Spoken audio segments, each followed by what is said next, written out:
वामदेव परशुराम भगवान की जय।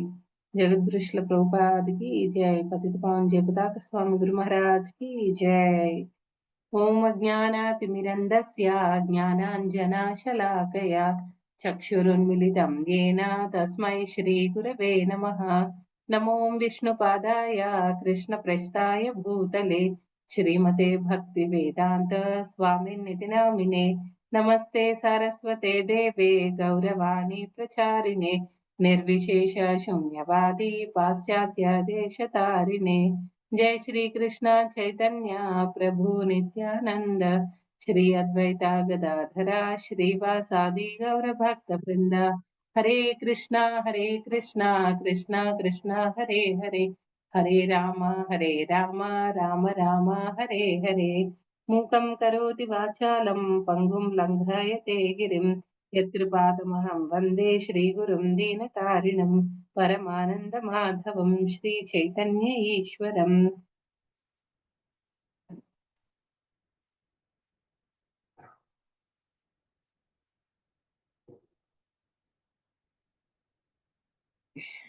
హరే కృష్ణ అండి. ఈరోజు మనం 3వ అధ్యాయం 14వ శ్లోకం చూద్దామండి.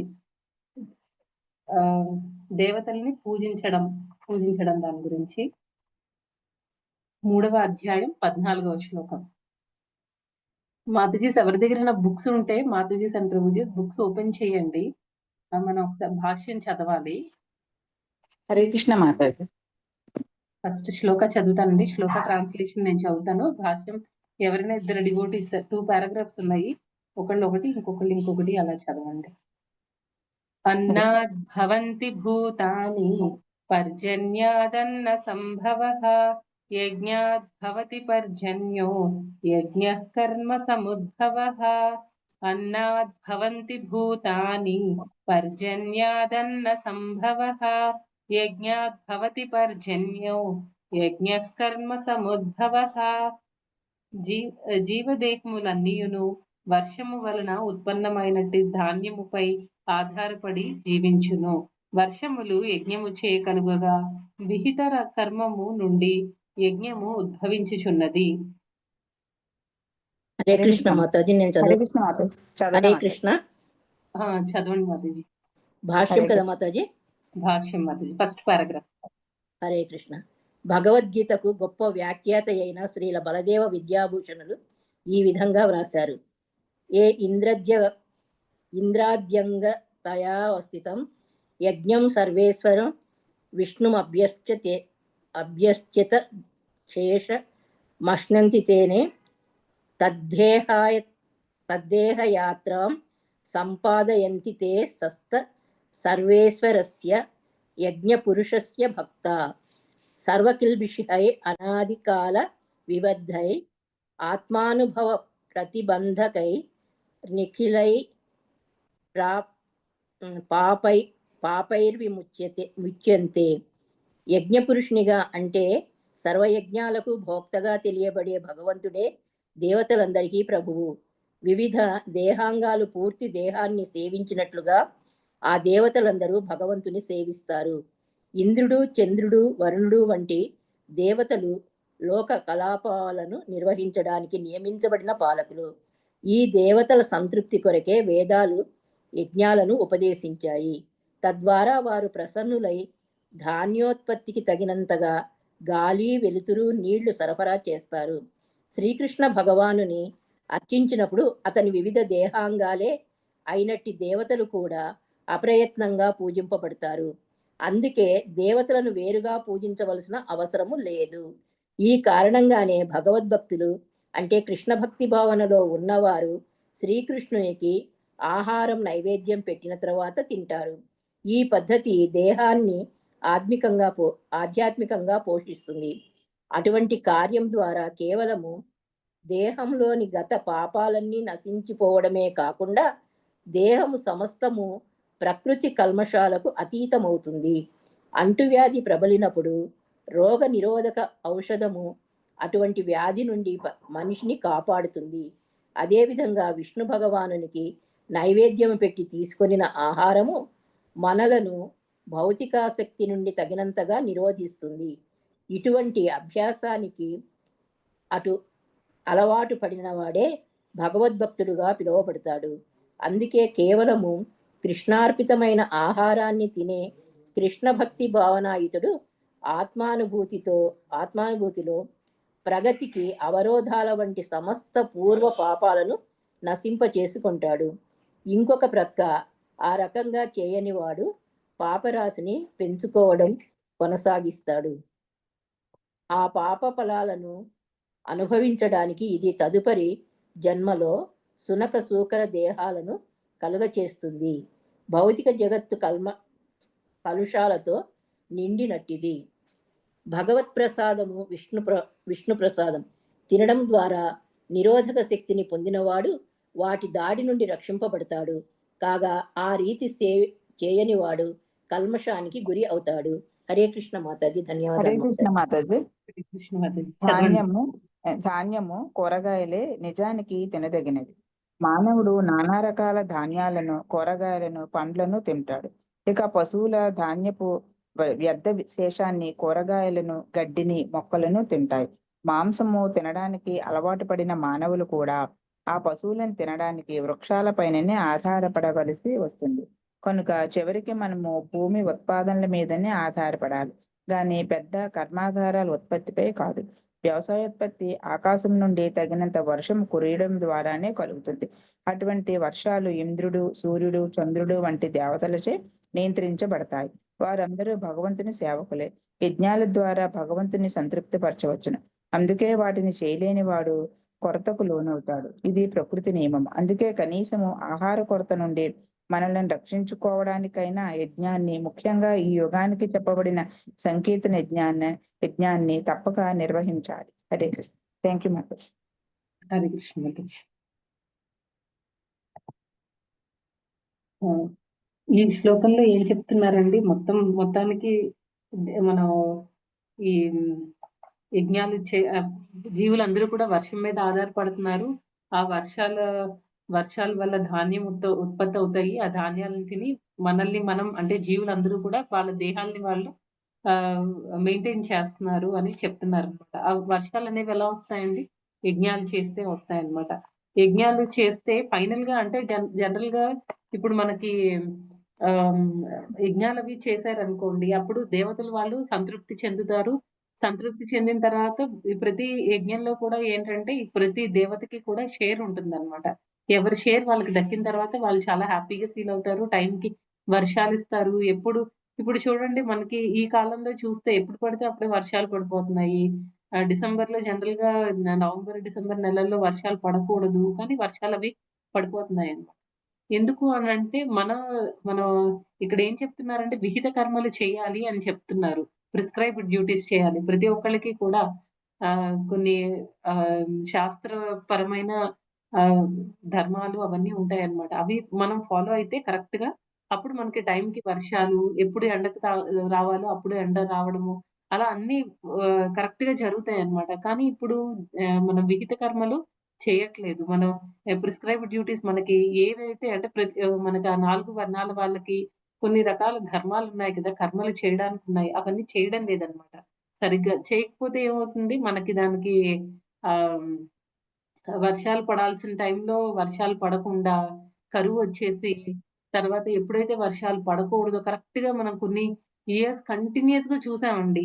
కరెక్ట్‌గా వర్షాలు చేతికొచ్చే టైంకి పెద్ద వర్షాలు పడిపోయి, అన్ని ధాన్యం అంతా కొట్టుకుపోయి, ఇప్పటికి మనం అలాంటి ప్రాబ్లమ్స్ చాలా ఫేస్ చేస్తున్నామనమాట.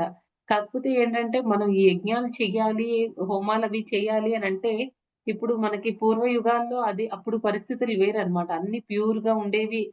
అంటే ఎలాంటి కలుషితము లేనివన్నీ దొరికేవన్నమాట. అన్ని యజ్ఞాలకి సంబంధించిన హవిస్సులు కానీ, లేకపోతే నెయ్యి, ఇలాంటివన్నీ కూడా మంచివి దొరికేవి. కానీ ఇప్పుడు అన్నీ కంటామినేటెడే. మనం ఏమైనా ప్రతి ఆహార పదార్థము కంటామినేటెడే అన్నమాట. అన్నీ కలుషితం అయిపోయాయి. అలాంటి వాటిని మనం భగవంతుడికి ఆఫర్ చేయడానికి అవ్వదు. తర్వాత ఎవరైతే మంత్రాలవి ఉచ్చరించే యజ్ఞాలన్నిటిని చేయించాల్సిన బ్రాహ్మణులు వాళ్ళే ఫస్ట్ ఆఫ్ ఆల్ అసలు చాలా మంది వాళ్ళు బ్రాహ్మణులయ్యుండి శూద్రుల్లా ప్రవర్తిస్తున్నారు. తర్వాత మనం చాలా సార్లు క్లాస్‌లో విన్నాం కదండీ! ఈ కలియుగంలో అందరూ కూడా శూద్రులే. ఈ వర్ణాలు అనేవి ప్రాపర్‌గా కేటగరైజ్ అయ్యి లేవన్నమాట. అందుకే మనం ఇంత సఫరింగ్స్ అవన్నీ వస్తున్నాయి. మనకి టైంకి వర్షాలవి పడడం లేదు. వర్షాలు పడకపోతే ఏమవుతుందంటే కొన్ని కంట్రీస్‌లో సోమాలియా అలాంటి కంట్రీస్‌లో, ఆఫ్రికన్ కంట్రీస్‌లో మెయిన్‌గా ఏమవుతుంది అక్కడ కరెక్ట్‌గా వర్షాలవి లేక, పిల్లలకి సరిగ్గా ఆహారం లేక చాలా ఎన్నో బాధలకి గురవుతున్నారనమాట. తర్వాత ఎక్కువ డిసీజెస్ అవి వచ్చేసి రోగాలవి వచ్చేస్తున్నాయి. అంటే లైఫ్ అంతా ఒక సిస్టమాటిక్ వేలో లేదు. అయితే అప్పుడు ఏం చేయాలి మరి అనంటే, మనం ఈ ఈ కాలంలో, ఈ కలియుగంలో ప్రస్తుతం ఉన్న పరిస్థితుల్లో మనం ఇంతకుముందు రోజుల్లో లాగా ఆ హోమాలవి, యజ్ఞాలు అవన్నీ మనం చేయలేము కాబట్టి, మెయిన్ యజ్ఞాలవి చేయలేం కాబట్టి, అప్పుడు ఏం చేయాలని చెప్తున్నారండి మనకి మహాప్రభువు ఏం చెప్పారండి? ఒకే ఒక్కటిచ్చారనమాట. Simple process. మనం ఏం బయటికెళ్ళిపోయి మనకి ఏ ఇంగ్రీడియెంట్స్ అవసరం లేదు. అంటే హవిస్సులేమి అవసరం లేదు యజ్ఞంలో సమర్పించడానికి. మనకు కావాల్సిందని మనం సమర్పించాల్సినవి ఏంటి అంటే మన మనస్సు, బుద్ధి, మన టైము వీటిని మనం సమర్పించాలనమాట. ఈ హరినామ సంకీర్తనలో చైతన్య మహాప్రభువు చెప్పినట్టు. ఈ హరినామ సంకీర్తన మనం బాగా చేయగలిగితే ఒకసారి హైదరాబాద్‌లో ఒక ఇన్సిడెంట్ జరిగింది కదండీ! 10 ఇయర్స్ వర్షాలవి సరిగ్గా పడక చాలా ప్రాబ్లమ్ అయితే, అలాంటి టైంలో ప్రభుపాద్ అక్కడికి వెళ్లి ఆయన ఆ టైంలో అక్కడికి వెళ్ళడం జరిగింది. ప్రభుపాద్ అక్కడ మంచిగా నగర సంకీర్తన, హరినామ సంకీర్తన చేశారు. దాంతో ఇంకా అప్పటి వరకు పడని వర్షాలు పడి అంతవరకు జనాలకున్న ఆ బాధంతా కూడా తీరిందనమాట. ఆ రకంగా ఏంటంటే ఈ ఈ హరినామ సంకీర్తన అనేది చాలా చాలా పవర్‌ఫుల్. తర్వాత ప్రభుపాద్ డిసైపుల్స్‌లో కూడా చాలా మంది మంచి మంచి డివోటీస్ ఉన్నారనమాట. అంటే మనం ఇప్పుడు ప్రస్తుతం ఉన్న కాలంలో మనకి సరిగ్గా మంత్రాలుచ్చారణ చేసేవాళ్ళు లేరు. ఆ తర్వాత ఇంగ్రీడియెంట్స్ వాటిలో వాడాల్సిన యజ్ఞాల్లో వాడాల్సినవేవి కూడా కరెక్ట్‌గా లేవు. అన్నీ కలుషితమైపోయి ఉన్నాయి. ఇలాంటి పరిస్థితుల్లో కూడా అంటే ఈ మాత్రమైనా మనం ఈ ఈ సొసైటీ లేకపోతే ఈ సమాజము ఈ ప్రపంచం ఇలా నడుస్తుంది అంటే దానికి కారణం ఏంటంటే ప్రభుపాదులు లాంటి శుద్ధ భక్తులు, తర్వాత కొంతమంది భక్తులుంటారండి. వాళ్ళకేంటంటే ఆహ్, ఏమంటారు స్వార్థం అనేది చూసుకోరనమాట. సెల్ఫ్‌లెస్‌గా చేయాలి సేవ అనేది భగవంతుడికి. ఒకసారి ప్రభుపాద్ శిష్యులు ఒకాయన ఉన్నారు. ఆహ్, అతని పేరు నాన్ ఇనిషియేటెడ్ నేమ్ ఆండ్రీ అన్నమాట. ఒకసారి అతనికి చిన్న వయసే ఉంటుంది. మంచిగా ప్రభుపాద్‌కి భక్తి అది చేసేవాళ్ళు. బుక్ డిస్ట్రిబ్యూషన్ అది చేయడం అవన్నీ మంచిగా సర్వీస్‌లవి చేసేవాళ్ళన్నమాట ప్రభుపాద్ టైంలో. కాకపోతే ఒక టైంలో ఏమైందంటే అతనికి ఏదో తెలియనిది ఏదో ప్రాబ్లమ్ ఒక డిసీజ్ వచ్చిందన్నమాట. ఒక రోగం వచ్చింది. రోగం వచ్చిన తర్వాత ఇంకా ప్రభుజీకి అలా జబ్బు పడిపోవడం వల్ల ఇంకా ఆయన లాస్ట్ స్టేజ్‌కి వచ్చేసారనమాట. ఇంకొన్ని రోజుల్లోనే బతికి ఉంటారు అని అనుకుంటారు. తెలుస్తుందనమాట. అప్పుడు డివోటీస్ అందరికి అతను ఒక లేఖ రాస్తారు. ఆ లేఖలో ఏం రాస్తారంటే, నేను చనిపోయిన తర్వాత డివోటీస్ అందరూ వచ్చి హరినామ సంకీర్తన చేస్తారా అని చాలా పొలైట్‌గా అడుగుతారనమాట. డివోటీస్ కూడా అదేంటి ఎలా మాట్లాడుతున్నారు ప్రభుజీ అని అందరూ సరే తప్పకుండా అని అంటారు. తర్వాత ఆయన ఒక ఒక లెటర్ ఇస్తారనమాట. వాళ్ళ అంటే వాళ్ళ దానిలో పెద్ద ఉంటారు గదా! వాళ్ళకి అంటే ప్రీస్ట్ ఎవరో ఉంటారు. వాళ్ళకి ఒక లెటర్ ఇస్తారనమాట. నేను చనిపోయిన తర్వాత ఈ లెటర్‌ని ఓపెన్ చేసి చదవండి అని చెప్తారు. ఆ తర్వాత ఏమవుతుందంటే ఆయన చనిపోతారు. చనిపోయిన తర్వాత ఆ లెటర్ అనేది భక్తులందరూ భక్తులు చాలా మందొస్తారు. సంకీర్తన చేయడానికి. తర్వాత ఆయన చుట్టాలు, తర్వాత పేరెంట్స్ దగ్గరగా క్లోజ్ రిలేటివ్స్ ఒస్తారు. తర్వాత దూరపు చుట్టాలు అందరూ అన్నమాట. అందరూ చాలా మంది అక్కడ గ్యాదర్ అవుతారు. ఫ్యూనరల్‌కి అదే లాస్ట్‌లో జరుగుతాయి కదా! క కర్ వాళ్ళ ఒక పెద్ద బాక్స్ తీసుకొనొచ్చి ఆ బాక్స్‌లో జనరల్‌గా వాళ్ళ శవపేటికలో ఆహ్, ఆహ్, వాళ్ళ అదే డెడ్ బాడీని పెడతారు కదా! అలా శవాన్ని పెట్టుంచుతారు. అక్కడ పువ్వులు అన్నీ బాగా నీట్‌గా అరేంజ్ చేసి ఉంటాయన్నమాట. తర్వాత ఈ లెటర్ తీసి చదువుతారనమాట. ఆళ్ళకి గుర్తొస్తుంది అదే టైంలో. ఏదో లెటర్ ఇచ్చారు గదా! ఆ లెటర్‌లో ఏముంది చూద్దాం అని చెప్పేసి ఆ లెటర్ తీసి చదివితే దానిలో ఏం చెప్తారంటే ఆహ్, నేను ఎలాగూ ఆహ్, ఈరోజు అంటే ఈరోజు మీరు ఈ ఈ లెటర్ ఓపెన్ చేశారు అంటే ఈరోజు నేను చనిపోయిన రోజు కాబట్టి ఇస్కాన్ డివోటీస్ అందరూ వస్తారు. హరినామ కీర్తన చేయడానికి, సంకీర్తన చేయడానికొస్తారు. ఎవరైతే నా మీద ప్రేమ ఉండి వచ్చారో ఈ పర్టిక్యులర్ ఫంక్షన్‌కి ప్రతి ఒక్కళ్ళు కూడా వాళ్ళు ఇస్కాన్ డివోటీస్ హరినామ సంకీర్తన చేస్తూ ఉంటారు. ప్రతి ఒక్కళ్ళు కూడా హోల్ హార్టెడ్‌గా అన్నమాట. ఏదో పేరుకి అంటే చేస్తున్నాంలే అని నామకే వాస్తే కాకుండా ప్రతి ఒక్కళ్ళు కూడా భగవంతుడిని మనస్ఫూర్తిగా చెయ్యాలి. భగవంతుడికి హరినామ సంకీర్తన చేయాలి. మీరందరూ కూడా అప్పుడే నా ఆత్మకి శాంతి అని చెప్పేసి అతను ఆ లెటర్‌లో రాయడం జరుగుతుందనమాట.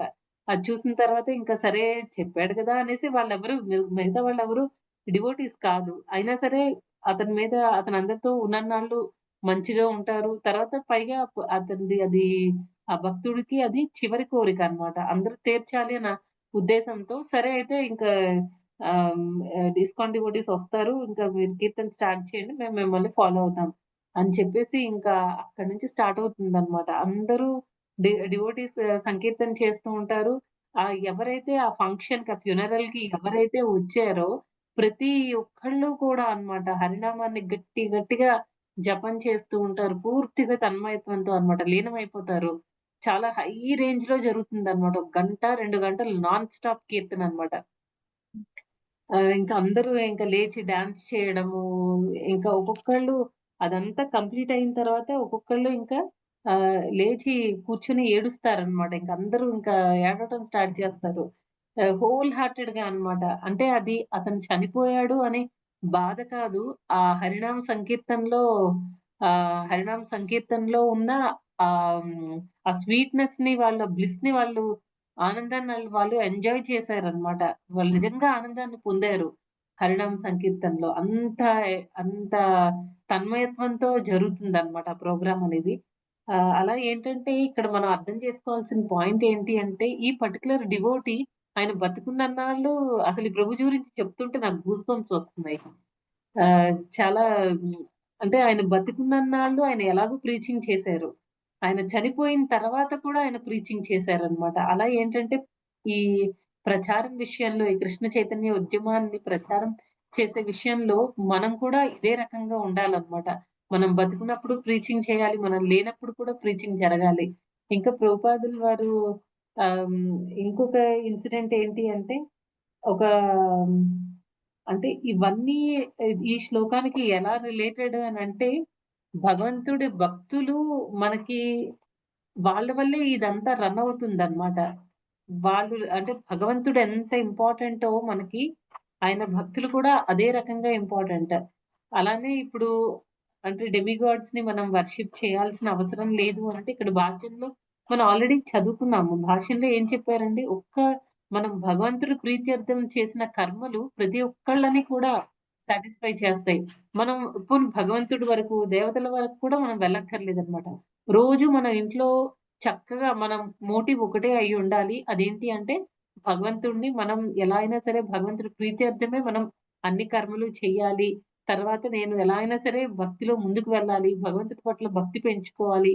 ప్రేమ పెంచుకోవాలి అనే ఉద్దేశంతో మనం చక్కగా ఈ కృష్ణ చైతన్య మార్గాన్ని మనం ఫాలో అవ్వగలిగితే మనం కూడా చాలా చాలా సార్లు చూస్తాం అన్నమాట. మన ఆఫీస్‌లో కొలీగ్స్ కానివ్వండి, ఇంట్లో వాళ్ళు కానివ్వండి, స్టా లేకపోతే మన రిలేటివ్స్‌లో ఇంకా ఆహ్, ఇంకెవరైనా సరే వాళ్ళందరూ ముందంతా మనల్ని వెటకారం చేస్తారు, నవ్వుతారు. అలా ఉంటారనమాట. స్లోగా మన సీరియస్‌నెస్ చూసి ఎన్ని జరుగుతున్నా సరే మనం కాన్స్టెంట్‌గా భగవంతుడి యొక్క భక్తిలో మనం ఆధ్యాత్మికంగా పురోగతి చెందుతూ మన బిహేవియర్ అన్నీ ప్రాపర్‌గా ఉన్న రోజు ఎవరైతే ఎగతాళి చేశారో, ఎవరైతే నేను భగవంతుడిని నమ్మను అని ఎవరైతే ఖచ్చితంగా చెప్పిన వాళ్ళు కూడా మన సిన్సియారిటీని బట్టి వాళ్ళు కూడా మారిన ఇన్‌స్టెన్సెస్ మనం కూడా చూసుంటాం. అట్‌లీస్ట్ మన జీవితంలో జరగకపోయినా వేరే వాళ్ళ జీవితంలో చూసి వేరే భక్తుల జీవితంలో అయినా మనం కంపల్సరీ చూస్తాం కదండీ. అలా ఏంటంటే ఆహ్, ఈ భగవంతుడి భక్తి అనేది చాలా చాలా ఇంపార్టెంట్ అన్నమాట. అయితే ఇంకెలా కొన్ని పాస్ట్ టైమ్స్ చెప్పుకుందామండి. మెయిన్‌లీ శ్రీల ప్రభుపాద్‌కి రిలేటెడ్‌వి. ఆహ్, తర్వాత ఇంకొక ఇన్‌స్టెన్స్‌లో ఏం జరుగుతుందంటే ఒక ప్రభుజీ ఉంటారు. ఆ ప్రభుజీకి ఒకసారి ఒక కలొస్తుందనమాట. ఆ కలలో ప్రభుపాద్ కనిపిస్తారు.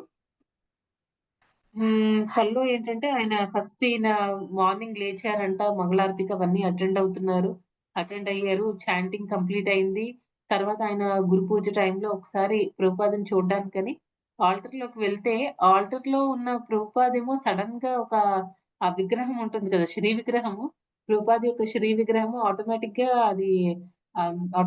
ప్రభుపాదలాగా అంటే నిజంగా మనిషిలాగా మారిపోయి ఇంకా విగ్రహం ప్రభుపాద మాట్లాడడం స్టార్ట్ చేస్తారనమాట. ఆహ్, అతనికేంటంటే ఆ రోజు ఇతని పని ఏంటంటే మెయిన్ పని బుక్ డిస్ట్రిబ్యూషన్ అన్నమాట. ప్రతిరోజు బయటికెళ్ళడము, విపరీతంగా బుక్స్ అవి డిస్ట్రిబ్యూట్ చేయడము అవి చేస్తూ ఉంటారు ఈ ప్రభుజీ. అయితే ప్రభుపాద్ అంటారు ఆల్టర్‌లో ప్రభుపాద్‌గా మారిపోయారు గదా! ఆల్టర్‌లో ఉన్న ప్రభుపాద్ జీటి ప్రభుపాద్‌గా మారిపోయిన తర్వాత ఇంక ప్రభుపాద్ మాట్లాడడం స్టార్ట్ చేశారు. నాకు చాలా ఇయర్స్ అయిపోయింది గదా! నాకొకసారి ప్రీచింగ్ చేయాలనుంది. ఎవరైనా డివోటీస్ ఉన్నారేమో చూడు అని చెప్తారనమాట. ఎవరైనా కనిపిస్తారేమో చూడు అంటే, ఇంక ఈ ప్రభుజీ అటు తిరుగుతూ ఉంటారు, ఇటు తిరుగుతూ ఉంటారు. ఎక్కడ ఎవ్వరు కనిపించరనమాట. కొంచెం సేపు పోయిన తర్వాత మళ్ళీ చూస్తే ప్రభుపాద్ "వెళ్లి తీసుకొని రా ఎవరైనా కనిపిస్తారేమో చూడు" అని చెప్తారనమాట. ఇంక మళ్ళీ వెళ్తారు ఈయన అటు ఇటు చూస్తూ ఉంటే ఆఖరికి కొంతమంది అటువైపు నుంచి వెళ్తూ ఉంటారు. వాళ్ళని ఆపుతారనమాట. "మీరొక్క నిమిషం ఆగుతారా? మా గురువుగారు లోపలున్నారు. ఆయన భగవద్గీత, భాగవతం మీద క్లాస్ చెప్తారు. చాలా బావుంటుంది. మీరు మీకు చాలా మంచి జరుగుతుంది. మీరు ఆ క్లాసులు వింటే. కంపల్సరీ మీరు రండి. ఒక్కసారి లోపలికి రండి. మా గురువుగారు క్లాస్ తీసుకుంటారు అని చెప్తారనమాట. దానికి ఇంకా వీళ్ళేమో ఏంటి ఈయన ఏం మాట్లాడుతున్నారు? మీ గురువుగారు క్లాస్ చెప్పడం ఏంటి? ఎక్కడున్నారు? అనంటే లోపలున్నారు అని అంటారనమాట. మొత్తానికి లోపల తీసుకొనొస్తారు. తీసుకొనొచ్చిన తర్వాత ఏంటి మీ గురువుగారి గురించి మాకేదో ముందు కొంచెం చెప్పాలి కదా! డైరెక్ట్ క్లాస్ అంటే ఎలాగా? అంటే ఇంకప్పుడు ఆయన ఈ భగవద్గీత బుక్స్ అన్నీ ఉంటాయి గదా! ఆ బుక్స్ కాదు science of self realisation book ఆయన చేతిలో అప్పటికి రెడీగా ఉంటుందన్నమాట. ఆ బుక్ ఓపెన్ చేసి ఇదే ప్రభుపాద్ అని చెప్పేసి ప్రభుపాద్‌ని చూపిస్తారన్నమాట. ప్రభుపాద్‌ని చూపించిన తర్వాత ఏమవుతుందంటే అక్కడ శ్రీ విగ్రహంలో నుంచి కన్వర్ట్ అయిపోయిన ప్రభుపాద్ ఉంటారు కదా! అంటే ఒరిజినల్ ప్రభుపాద్ అక్కడ కూర్చొని ఉంటారు కదా! విగ్రహంలో. ఆయన అలాగా వచ్చేసి ఇలాగ ఈ బుక్‌లో దూరిపోతారనమాట. ఈ బుక్‌లోకి వచ్చేసినట్టు కనిపిస్తుంది కల్లో. అంటే దాని అర్థం ఏంటంటే ప్రభుపాద్ ఎన్నో సార్లు మనకి చెప్తూ ఉంటారు గదా!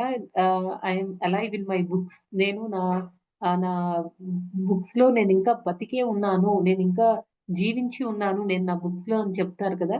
దానికి ఇది ఒక ఉదాహరణ అని చెప్పుకోవచ్చనమాట. అంటే అప్పుడు ఈ ప్రభుజీకి వెంటనే షాక్ అన్నమాట. ఓహ్!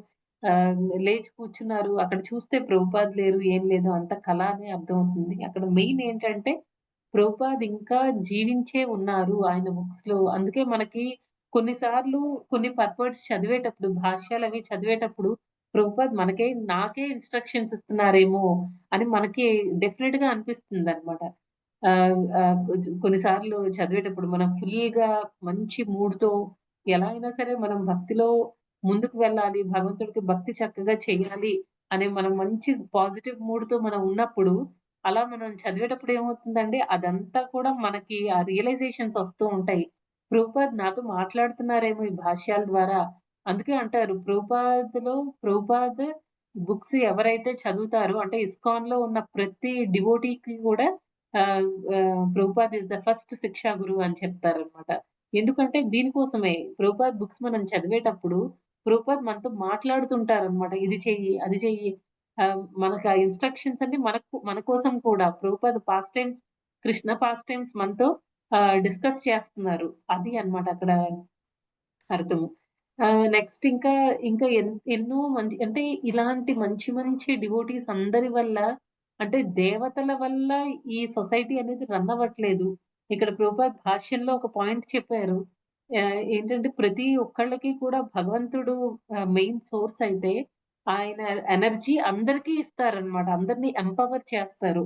ఈ దేవతలందరికీ కూడా ప్రభుపాద్ ఒక్కొక్కళ్ళకి ఒక్కో డిపార్ట్‌మెంట్ అప్పచెప్పి ఎలా అయితే మనకి కాలేజెస్‌లో, స్కూల్స్‌లో వేరియస్ డిపార్ట్‌మెంట్స్ ఉండి హెడ్ మాస్టర్ ఒక్కొక్క డిపార్ట్‌మెంట్‌కి ఒక్కొక్కళ్ళని హెడ్‌గా చేస్తారు కదా!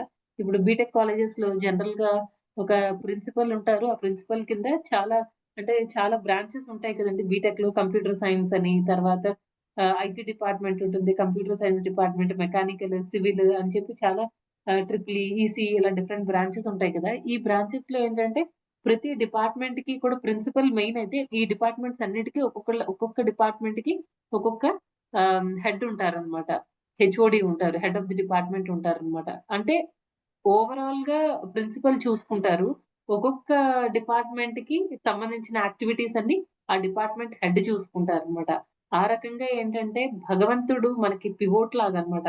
ఆయన ప్రిన్సిపల్ లాగా ఒక స్కూల్‌కి ప్రిన్సిపల్ ఎలా ఉంటారో కాలేజ్‌కి, అలా ప్రిన్సిపల్ లాగా మన కృష్ణ భగవానుడు తర్వాత ఒక్కొక్క డిపార్ట్‌మెంట్‌కి ఇప్పుడు వర్షం డిపార్ట్‌మెంట్‌కి వరుణుడు, గాలికి వాయుదేవుడు, ఇంద్రుడేమో దేవతలందరికీ హెడ్. అదే హెవెన్లీ ప్లానెట్స్‌కి, హెవెన్‌కి గాడ్ అంటే మనకి స్వర్గానికి ఆయన అధిపతి. అలా ఒక్కొక్కళ్ళకి ఒక్కో డిపార్ట్‌మెంట్ ఇచ్చేసారనమాట. ప్రతి ఒక్కళ్ళు మనం ఏం చేస్తామంటే మన కింద ఒక 10 మంది పని చేస్తూ ఉంటే, మనం ఏం చేస్తాము ఒక్కొక్కళ్ళకి ఒక్కో పని అప్పచెప్పి సాయంత్రం అయ్యేసరికి స్టేటస్ ఎలా ఉంది అని మనం వాళ్ళకి చెప్పాలి. పని ఎంతవరకు వచ్చింది? ఎంత కంప్లీట్ అయింది? ఇంకా ఎంత పెండింగ్ ఉంది? ఎవరెవరు ఏం చేస్తున్నారు? ఏదైనా ఇష్యూస్ ఉన్నాయా? లేకపోతే ఇంకా దాన్ని ఎలా ముందుకు తీసుకొనెళ్ళొచ్చు? ఇలాంటి విషయాలన్నీ జనరల్‌గా ఎంప్లాయీస్ అందరూ కలిసి వాళ్ళ హెడ్‌కి చెప్తారు గదా! అలాగే అన్నమాట ఇక్కడ. ఇక్కడ కృష్ణకి ఎవరు ఏం చెప్పాల్సిన అవసరం లేదు. అన్నీ ఆయనకి ప్రతీది కూడా అప్‌డేటెడ్‌గా ఉంటారనమాట. ఎవరు చెప్పకపోయినా కృష్ణకన్నీ తెలుస్తాయి. ఆ రకంగా ఏంటంటే ఈ ఈ మనం ఒక్కొక్క డిపార్ట్‌మెంట్‌కెళ్ళి వాళ్ళని ఒక్కొక్కళ్ళని సాటిస్ఫై చేస్తే మనకి జన్మ సరిపోదండి. అంతే కదా! మనకు ఒక్కొక్క వాయుదేవుడికి ఒక పూజ, తర్వాత వరుణుడికి ఒక పూజ, ఇంద్రుడికి ఒక పూజ, బ్రహ్మదేవుడికి ఒక పూజ, శివుడికి ఒక పూజ ఇన్ని రకాల పూజలు చేసుకునే బదులు మనకి భగవంతుడు టైం వేస్ట్ చేయకుండా సింపుల్ ప్రాసెస్ ఇచ్చారనమాట. భగవంతుడిని ఒక్కడిని మనం సంతృప్తి చేసుకుంటే చాలు. మిగతా వాళ్ళందరూ కూడా చాలా హ్యాపీగా ఫీల్ అయిపోతారనమాట. మన ఇంట్లో వాళ్ళే మనకి చూడండి మనం ఇందాక నేనొక ఎగ్జాంపుల్ చెప్పాను. మన ఇంట్లో వాళ్ళు కూడా ఫస్ట్‌లో మనకి ఎగనెస్ట్‌గా ఉంటారు. "ఎందుకు చేస్తున్నావు? నువ్వు తినడం మానేస్తే మానేయి. నాన్ వెజ్ పిల్లలకి ఎందుకు పెట్టడం మానేస్తున్నావు? నువ్వెందుకు తినడం మానేస్తున్నావు? ప్రోటీన్స్ ఉండవు." తర్వాత ఏదేదో చెప్తూ ఉంటారు. నిద్ర సరిపోకపోతే నీకు ఆ రోగం వస్తుంది, ఈ రోగం వస్తుంది, బలం ఉండదు.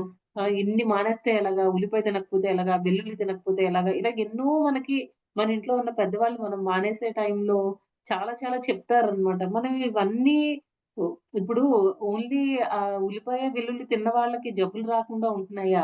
అంటే మనం ఇలా లాజిక్ మాట్లాడినా వాళ్ళకి కోపం వస్తుందిలెండి. ఇదంతా కాదు. Over a period of time మనం చేయగా ఏంటంటే మనలో ఉన్న సిన్సియారిటీ అనేది చూసి ఆటోమేటిక్‌గా వాళ్ళు చేంజెస్ వచ్చేస్తాయి. వాళ్ళు కూడా భక్తులుగా మారిపోతారనమాట. మనం మంచిగా ఉండేటప్పుడు అంటే అక్కడేమవుతుంది మనం కృష్ణుడికి చేస్తే కృష్ణుడు సాటిస్ఫై అవ్వడమే కాకుండా మన ఇంట్లో వాళ్ళందరూ కూడా హ్యాపీగా ఫీల్ అవుతారు. అంత మన ఇల్లు అనేది ఒక చిన్న ఇన్‌సిగ్నిఫికెంట్ అన్నమాట. పట్టించుకోవాల్సిన అవసరమే లేదు. అంత చిన్న విషయంలోనే ఇంత మార్పు వచ్చినప్పుడు, మనం భగవంతుడికి చేసినప్పుడు దేవతలందరూ ఎందుకు సంతృప్తి పొందరండి? అందరూ చాలా హ్యాపీగా ఫీల్ అవుతారు. మనకు కావాల్సినవన్నీ మన భక్తి చేసుకోవడానికి, మన లైఫ్ స్మూత్‌గా వెళ్ళడానికి మనకేవేవి అవసరమో అవన్నీ కూడా భగవంతుడు సమకూరుస్తాడన్నమాట. మనకేది లోటు అనేది ఉండదు. అందుకే ప్రభుపాదుల వారు ఆ టైంలో 10 ఇయర్స్ వరుసగా వర్షాలు పడకపోయినా, ప్రభుపాదుల వారి హరినామ సంకీర్తన అక్కడికెళ్లి చేసేసరికి వెంటనే వర్షాలు పడ్డాయన్నమాట. తర్వాత అంతవరకు ప్రభుపాదయితే శుద్ధ భక్తులనుకోండి. అంతవరకు కూడా అక్కర్లేదు. నేనొక చిన్న ఎగ్జాంపుల్ చెప్తానన్నమాట. రీసెంట్‌గా మా సెంటర్ నుంచి మేము ఆహ్, జన్మాష్టమి సెలబ్రేట్ చేసినప్పుడు, ఆ టైంలో జన్మాష్టమికి ముందు రోజు వర్షాలు పడేవి. రోజు వర్షాలు పడ్డాయి. తర్వాత మాకు సెంటర్ ఏంటంటే అంత పెద్దది కాదు కాబట్టి, మేము బయట ఒక పెద్ద గ్రౌండ్ రెంట్‌కి తీసుకొని, ఆ గ్రౌండ్‌లో జన్మాష్టమి అరేంజ్‌మెంట్స్ అన్నీ చేసుకోవడానికి మేము రెడీ అవుతున్నామనమాట. రేపు జన్మాష్టమి అనగా ముందు రోజు, ముందు రోజు ఇంకా ముందు రోజు కాకుండా ఆ ముందు రోజు వరకు వర్షాలు పడ్డాయండి. అంటే ఎల్లుండి జన్మాష్టమి అంటే ఈ రోజు వరకు కూడా ఫుల్లుగా వర్షాలు పడుతున్నాయి. రెంట్‌కిచ్చిన అతను కూడా ఆ టెంట్‌లవి వేయడానికి ఎలా వేస్తామండి బురదగా అయిపోద్దేమో అని వాళ్ళు కూడా అన్నీ ఆలోచించుకుంటున్నారు. వాటర్ ప్రూఫ్‌వి అవన్నీ పెడుతున్నారు. ఇవన్నీ ఒక పక్క నుంచి జరుగుతున్నాయన్నమాట. ఇవన్నీ జరుగుతున్నా సరే మా అందరికి చాలా భయంగా ఉండేదన్నమాట. ఎలాగో ఓపెన్ ప్లేస్‌లో పెద్ద గ్రౌండ్, ఓపెన్ ప్లేస్ ఎంత మనం వాటర్ ప్రూఫ్ సెట్టింగ్స్ అవన్నీ చేసినా సరే, వర్షం పడినప్పుడు చాలా వరకు వాటర్ లోపలికొస్తాయన్నమాట.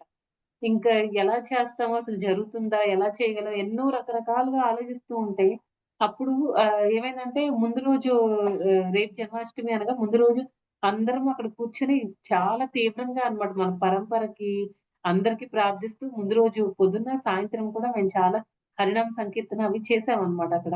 నెక్స్ట్ రోజు అసలు ఆ రోజంతా వర్షం పడలేదండి. ముందు రోజు వర్షం పడలేదు.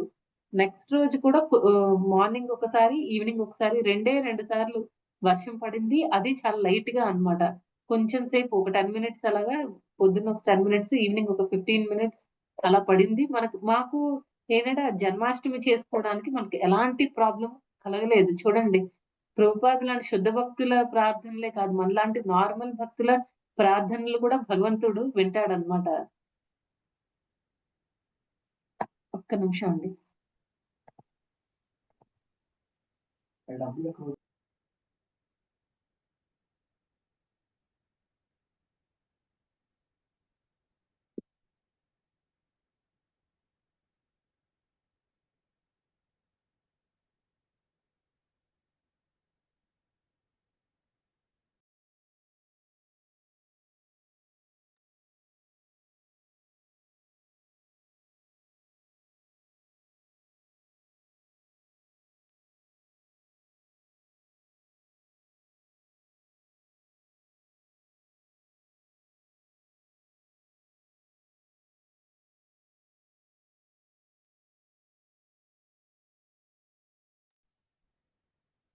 హరే కృష్ణ అండి.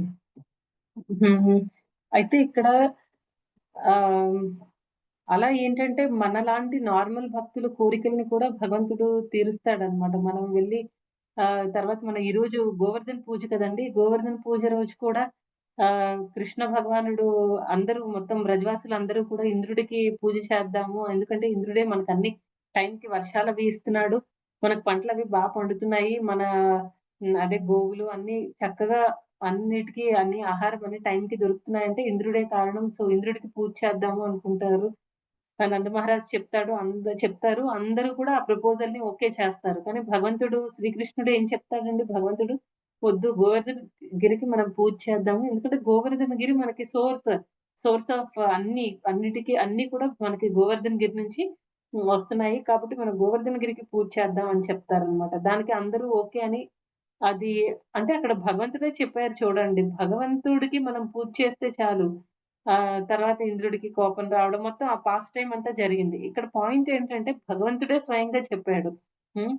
ఇంద్రుడికి మనం ఒక్కొక్క దేవతకి మనం పూజ చేయాల్సిన అవసరం లేదు. భగవంతుడిని సంతృప్తి పరుచుకుంటే చాలన్నమాట. ఇంకా భగవంతుడు హ్యాపీ అయితే అందరు దేవతలు కూడా హ్యాపీ అయిపోతారు అనుకోవడానికి ఇదొక ఎగ్జాంపుల్ అన్నమాట.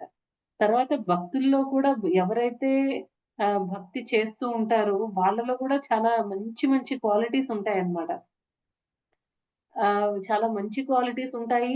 వాళ్ళకి వాళ్ళ వల్లే అసలు ఈ సొసైటీ ఇలా రన్ అవుతుంది అంటే కేవలం భక్తుల వల్లే. మనం కూడా భక్తిలోకి ముందు కూడా మనం కూడా చాలా సార్లు అనుకునేవాళ్ళం కదండీ! ఎవరైనా మంచి వాళ్ళని చూస్తే నిజమే కదా! ఈ ఈ ఈ సొసైటీ అంతా ఇంకా ఇలా రన్ అవుతుంది అంటే ఇలాంటి మంచి వాళ్ళ వల్లే. లేకపోతే అందరూ పాపాత్ములే అయితే మనం ఏమైపోయి ఉండేవాళ్ళం అని మనం ఎన్ని సార్లు అనుకున్నామండి భక్తిలోకి రాకముందు కూడా. కానీ ఈ భక్తిలోకొచ్చిన తర్వాత ఈ భక్తుల్ని ఒక్కొక్కళ్ళని చూస్తూ ఉంటే ఒక్కొక్కళ్ళు ఒక్కొక్క ఆణిముత్యాలనమాట. తర్వాత మనం చూడండి బలి మహారాజ్ ఎగ్జాంపుల్‌లో కూడా బలి మహారాజ్ ఎలా బిహేవ్ చేశారు, దుర్వాస ముని ఎలా బిహేవ్ చేశారు. ఇప్పుడు అన్నీ నేర్చుకున్న దుర్వాస ముని మిస్టిక్ యోగి. అంటే ఆహ్, ఆహ్, ఇప్పుడు మంత్రాలు అవన్నీ తెలిసి సడెన్‌గా మాయమైపోవడము, లేకపోతే చిన్నగా అయిపోవడం, పెద్దగా అయిపోవడము ఇవన్నీ ఉంటాయి కదండీ! ఇవన్నీ యోగ శక్తులు. అవన్నీ కూడా ఆయనకి అలాంటి యోగ శక్తులన్నీ సంపాదించుకున్న ఒక యోగి. దుర్వాస ముని. అయితే అన్ని నేర్చుకున్న అతనికి ఏకాదశి రోజు ఏం చెయ్యాలి, ఏం చేయకూడదు, ఒక వైష్ణవుడితో ఎలా బిహేవ్ చేయకూడదు, ఎలా బిహేవ్ చేయాలి ఇవన్నీ తెలీదంటారా? ఇవన్నీ తెలిసినా సరే అతను ఎలా చూడండి అంటే ఆ టైం వచ్చినప్పుడు కంట్రోల్ లేదు. బలి మహారాజ్ మనకి ఆ పాస్ట్ టైమ్ అంతా మీకు తెలుసు కాబట్టి నేను మళ్ళీ ఆ పాస్ట్ టైమ్ మొత్తం చెప్పట్లేదు. అక్కడ కీ పాయింట్ ఏంటి? మనకి ఈరోజు మన శ్లోకానికి సంబంధించి మాత్రం నేను మాట్లాడతాను. అయితే బలి మహారాజ్ క్వాలిటీ చూడండి. ఇక్కడ దుర్వాస ముని క్వాలిటీ చూడండి. దుర్వాస ముని ఆహ్, స్నానానికెళ్ళి చాలా టైం తీసుకుంటారు. మళ్ళీ తిరిగి వచ్చే లోపల ఇక్కడ ద్వాదశి గడియలు వచ్చేస్తున్నాయి అన్న ఉద్దేశంతో ఆ టైం దాటిపోతుంది. ఆ టైం దాటిపోతుంది అన్న ఉద్దేశంతో ఇక్కడ మొత్తం బ్రాహ్మణులందరిని కూర్చోబెట్టి అందరితో చర్చించిన తర్వాత అంబరీష్ మహారాజు ఆయన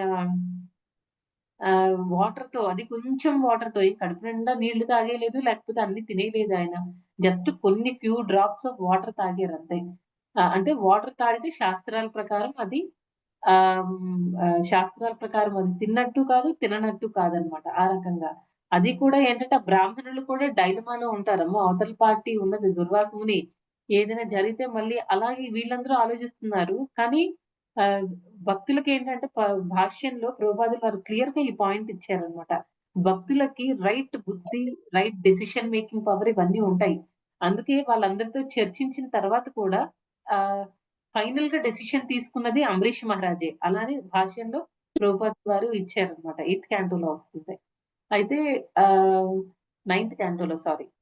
అయితే అక్కడ ఫైనల్‌గా అంటే ఆ విచక్షణ శక్తి ఏది చేయాలి, ఏది చేయకూడదు అనేది అంబరీష్ మహారాజ్‌కి తెలుసు. ఆయన కొంచెం వాటర్ తాగుతారు. ఈ లోపల దుర్వాస ముని వస్తారు.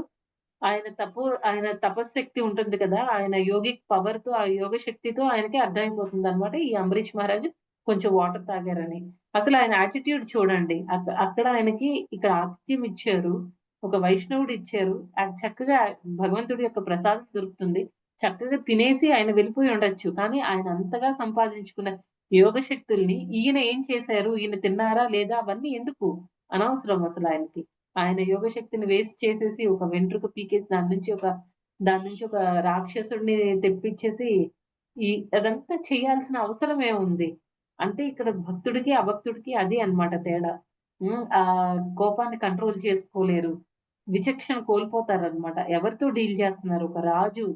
ఆ తర్వాత అవతల ఉన్నది ఒక రాజు, ఒక మహాభక్తుడు అది మర్చిపోయారన్నమాట దుర్వాసుని. మర్చిపోయి ఆయన్ని శపించేసి ఆయన వెంట్రుకల నుంచి ఒక రాక్షసుడిని సృష్టించి అంబరీష్ మహారాజుని చంపమని పంపిస్తే ఏమి చేయలేకపోయాడు ఆ రాక్షసుడు. కానీ ఇంత జరిగిన తర్వాత సుదర్శన చక్రానికి కోపమొచ్చి, సుదర్శనుడికి కోపమొచ్చి అంబరీష్ మహారాజుని చంపడానికి వెళ్ళినప్పుడు అంబరీష్ మహారాజు శివుడి దగ్గరికి వెళ్తాడు, బ్రహ్మదేవుడికి వెళ్తాడు, బ్రహ్మదేవుడి దగ్గరికి కూడా వెళ్తాడు. నెక్స్ట్ ఆహ్, కృష్ణుడి దగ్గరికి, విష్ణుమూర్తి దగ్గరికొచ్చినప్పుడు విష్ణువు ఏం చెప్తాడండి, వాళ్ళిద్దరూ కనీసం సజెస్ట్ కూడా చేయలేదు. వాళ్ళిద్దరూ ఏం చెప్తారు విష్ణువు దగ్గరికెళ్ళు. అంతవరకే చెప్పారు. కానీ ఇక్కడ కృష్ణుడు ఏం చేస్తాడండి, మంచి మంచిగా గైడ్ చేస్తారనమాట. "నువ్వు నా భక్తుడి పట్ల అపరాధం చేశావు. నువ్వు వెళ్లి అక్కడ శరణు వేడుకో. నా దగ్గర కాదు" అని కరెక్ట్‌గా ఏం చేయాలి అనేది చెప్పేసారనమాట. తర్వాత ఈయన దుర్వాస ముని వెళ్లి ఆయన అపాలజీస్ సారీ చెప్పడము, అదే క్షమాపణలు అడగడము జరుగుతుంది.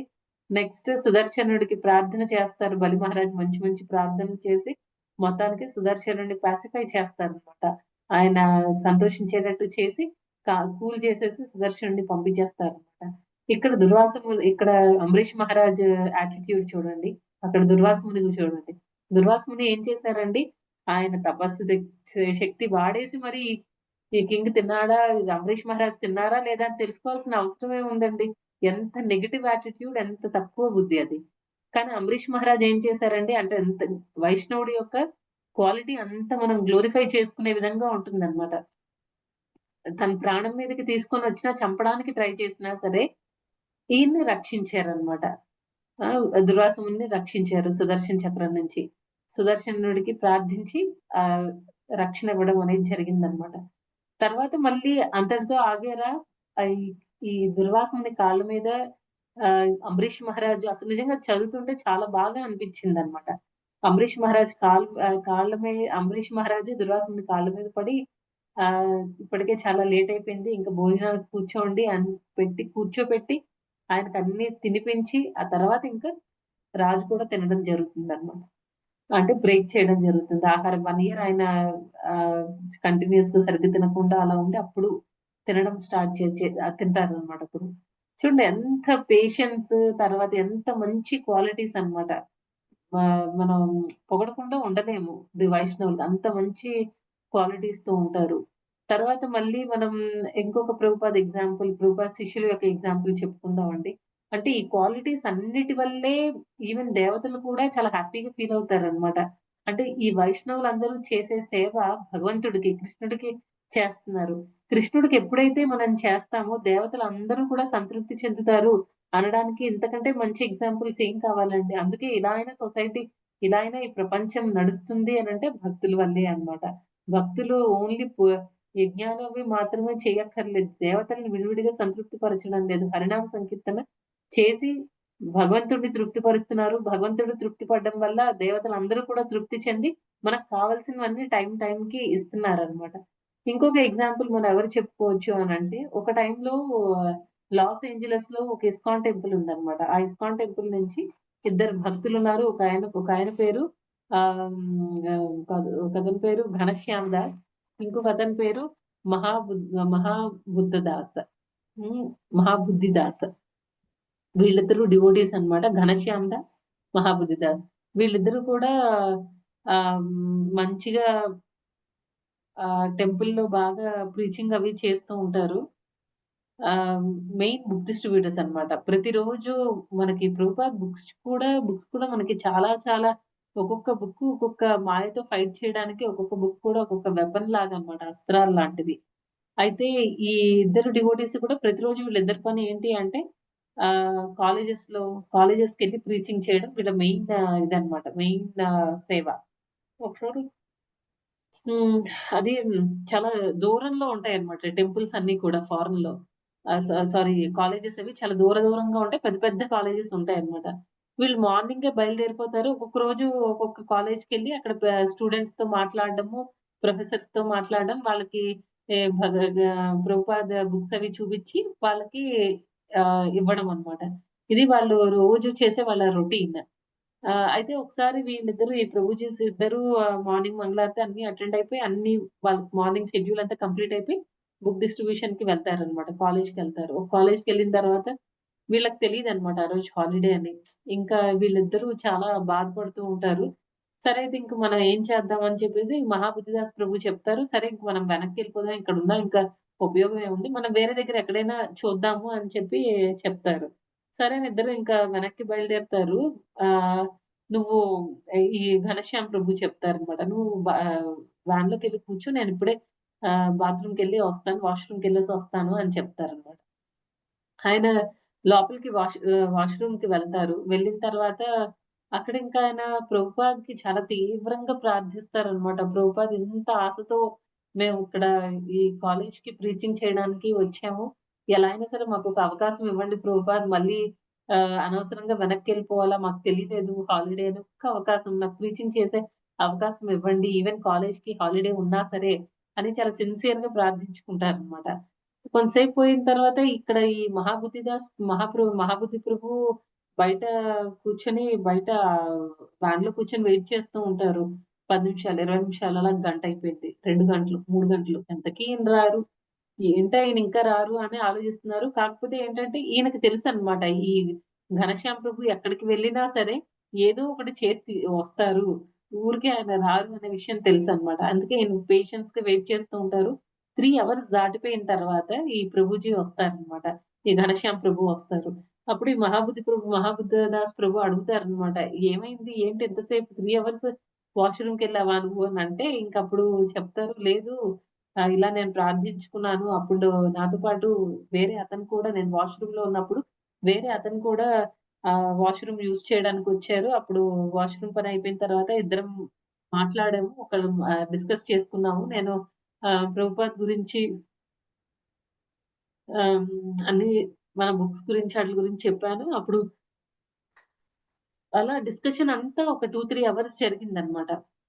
ఫైనల్‌గా ఏంటంటే అతనెవరు అనంటే అతను హిస్టరీ అండ్ రిలిజియన్ ఆ డిపార్ట్‌మెంట్‌కి ఆయన ఒక ప్రొఫెసర్ అన్నమాట ఆ డిపార్ట్‌మెంట్‌లో. ఆ సబ్జెక్ట్ ప్రొఫెసర్ ఆయన. History and religion. అయితే అతను ఒక అతను రండైతే మా ఆఫీస్‌లో కూర్చొని మాట్లాడుకుందామని అతనికి ఇవన్నీ విన్నాక ఏంటంటే ఫస్ట్ సరే అయితే ఒకసారి బుక్స్ చూపించండి అని అంటారు. అప్పటికి ప్రీచింగ్ స్టార్ట్ చేయరన్నమాట. జస్ట్ నేను ఇలా ఇస్కాన్ నుంచి వచ్చాను. నేను ఆయన ప్రభుజీ సెల్ఫ్ ఇంట్రడక్షన్ ఇచ్చుకున్నారు ఘనశ్యామ్ ప్రభు. తర్వాత ఆఫీస్‌లో కూర్చున్నాక సరే అయితే బుక్స్ అంటున్నారు కదా! ఏదో ఒకసారి చూపించండి అనంటే ఇంకప్పుడు ఆయన ఆ ప్రొఫెసర్ బుక్స్ అవి ఓపెన్ కూడా చేయరు. పైన మన శ్రీమద్ భాగవతం సెట్ మీద ఫోటోస్ అన్నీ ఉంటాయి కదా!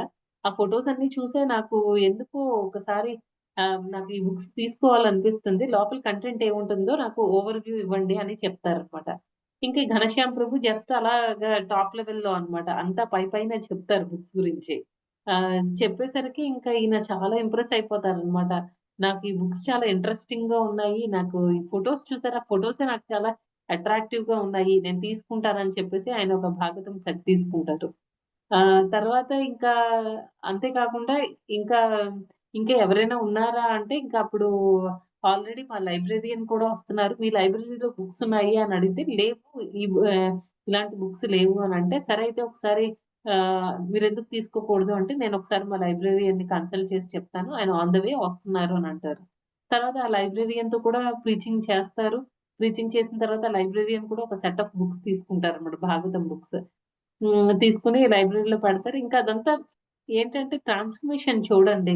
మనకి భగవంతుడికి మన గురువు పట్ల అంత ఆయన ప్రేయర్స్ అనేవి ఎంత బాగా వర్క్ అయ్యాయో. అసలు మామూలుగా అయితే కాలేజ్ మొత్తం హాలిడే మొత్తం ఎంప్టీగా ఉందన్నమాట.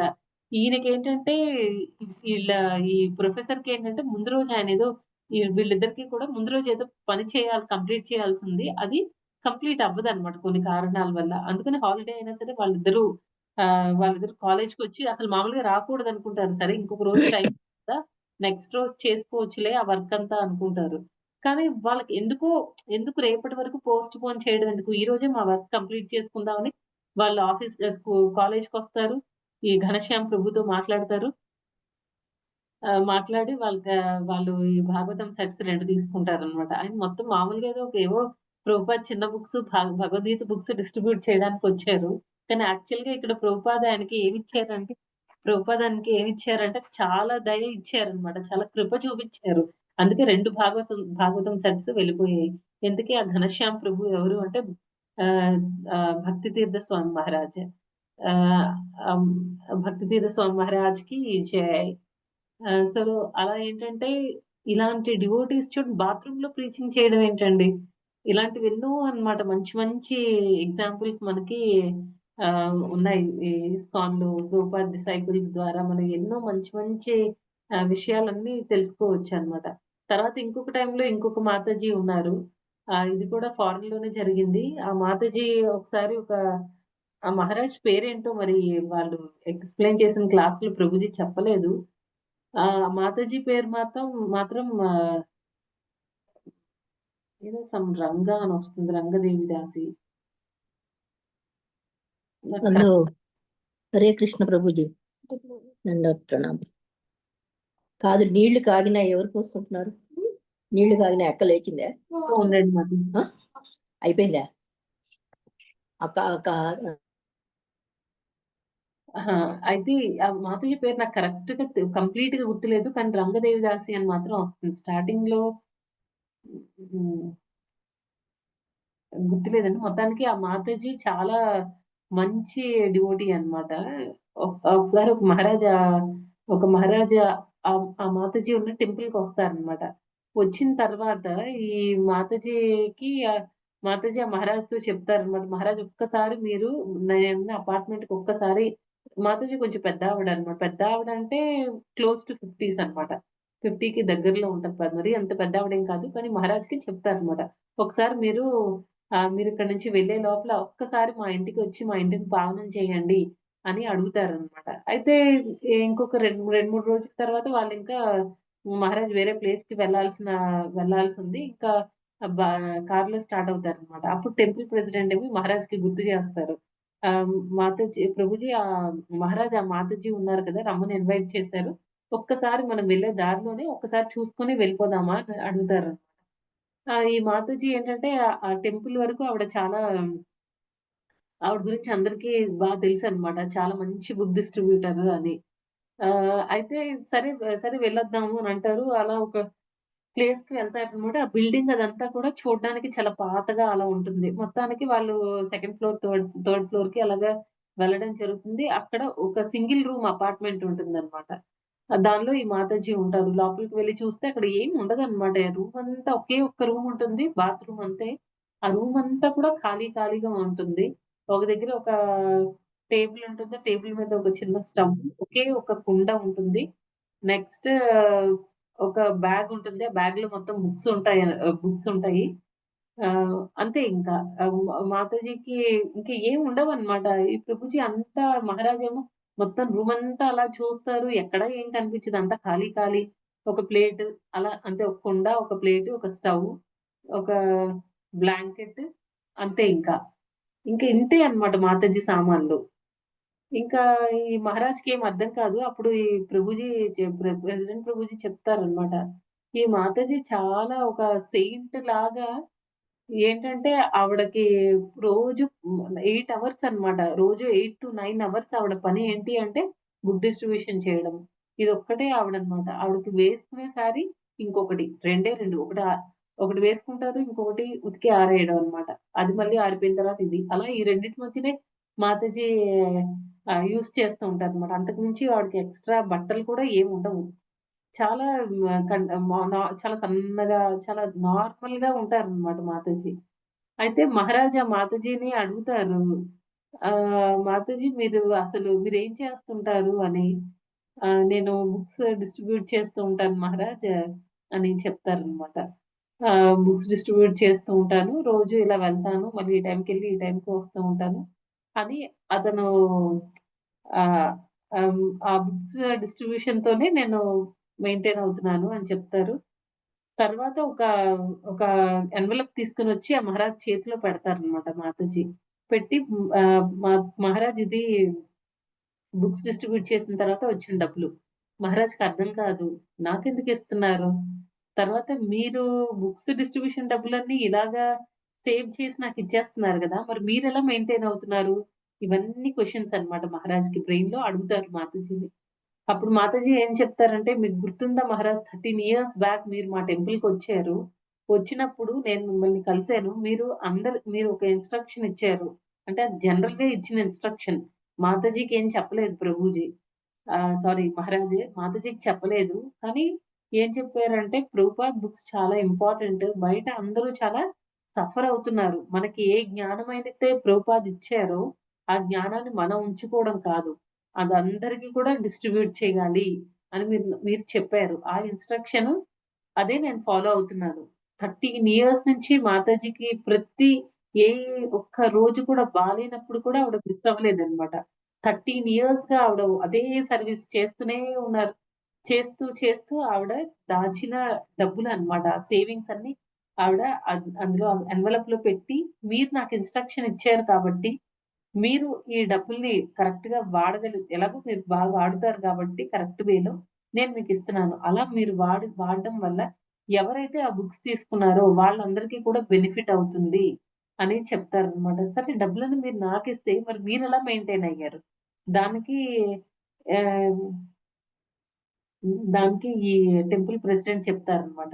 మాతాజీకి బుక్స్ మేము కొంతవరకు మేము ఫ్రీగా ఇస్తూ ఉంటాము అని. అయితే కొంచెం ఆహార పదార్థాలు కొంచెం కొంచెం అన్నమాట. గ్రెయిన్స్ అవి కొంచెం కొంచెం అలాంటివన్నీ ఆవిడ వాడేవి.